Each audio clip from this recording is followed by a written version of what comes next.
Chers frères et sœurs camerounais, camerounaises, je suis votre sœur Hadja Hawa, élite du Grand Nord, militante de première heure du Rassemblement démocratique du peuple camerounais et camerounaise. Mes chers frères et sœurs du nord au sud, de l'est à l'ouest, ainsi que ceux de la diaspora, nous constatons tous ensemble, à la veille de la fin du mandat de notre père, le patriarche, son Excellence, Monsieur le Président Paul Biya, père de la nation, qui nous a tous promis, et nous savons que notre père, quand il dit, il fait, que s'il devait aller se reposer, il devait nous parler. Il a dit ça devant le président Macron. Si je veux rentrer au village, je veux vous dire, si je suis candidat aussi, je veux vous dire. Et nous tous, les Camerounais de la diaspora, ainsi que ceux qui sont à l'intérieur du Cameroun, jusqu'à l'heure actuelle, le président n'a jamais ouvert sa bouche pour dire qu'il est candidat à une élection quelconque, surtout cette élection du 12 octobre 2025. Le président Biya n'a parlé à personne. Et nous connaissons tous les bonnes habitudes de notre père. Il nous a habitués à la galanterie et à faire des choses bien. Ça, c'est Made in Paul Biya. Nous le connaissons tellement, notre père, quand il sort, même son costume, il doit voir comment sa cravate est. Il regarde sa montre, il regarde. C'est un bel homme et c'est un homme qui aime faire des choses bien. Aujourd'hui, à l'heure où nous sommes, nous voyons notre père, le président de la République, nous tous nous constatons qu'il est embrigadé à la présidence par des individus bandits à col blanc, certains ministres, dirigés par le ministre Ferdinand Ngongo et Atangandji et sa bande, qui ont confisqué notre président, qui ont embrigadé, enfermé le président à la présidence de la République, là où personne ne peut le voir.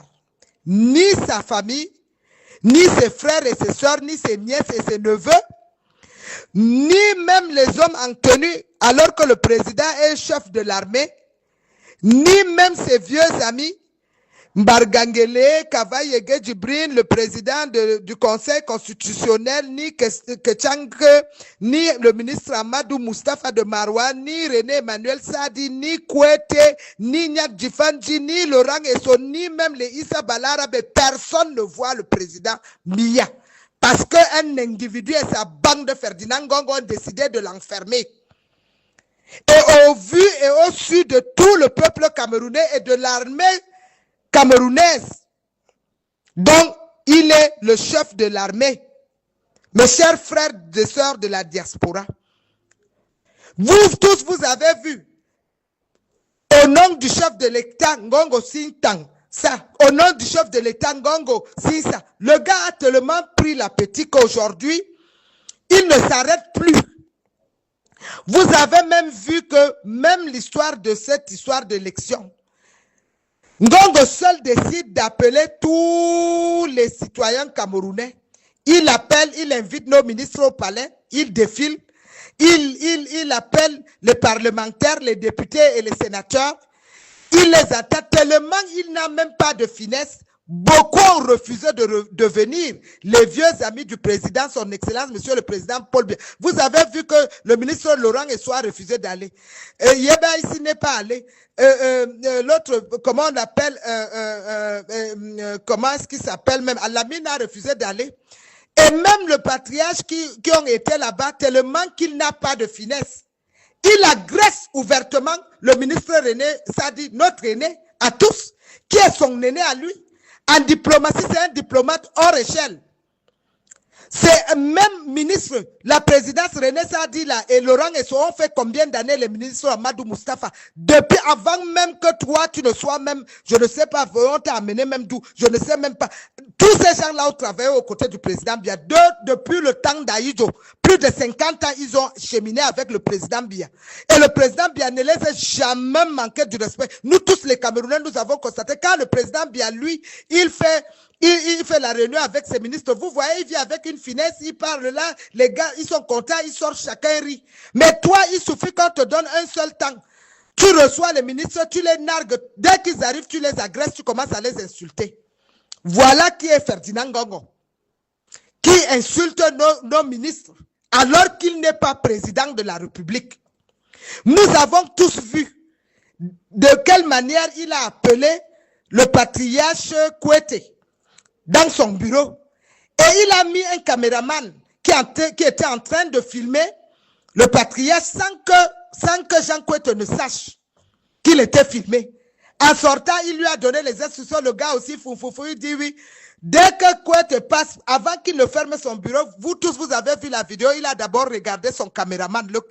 La vidéo dit tout. Nous ne sommes pas des bambins. Tout le monde a vu. C'était déjà dans la poche. Kouété lui marche sans le savoir. Comme ça. Quelqu'un, Ngongo vient utiliser un vieux patriarche comme Kouété. Et nous avons vu les jours qui suivent le défilé.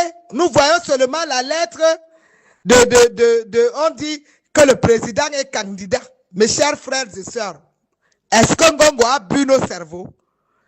Même un enfant de 5 ans sait que la lettre qu'on a amenée à l'ECAM n'a jamais été signée par le président Biya. Parce que Biya, lui, quand il dit quelque chose, il fait.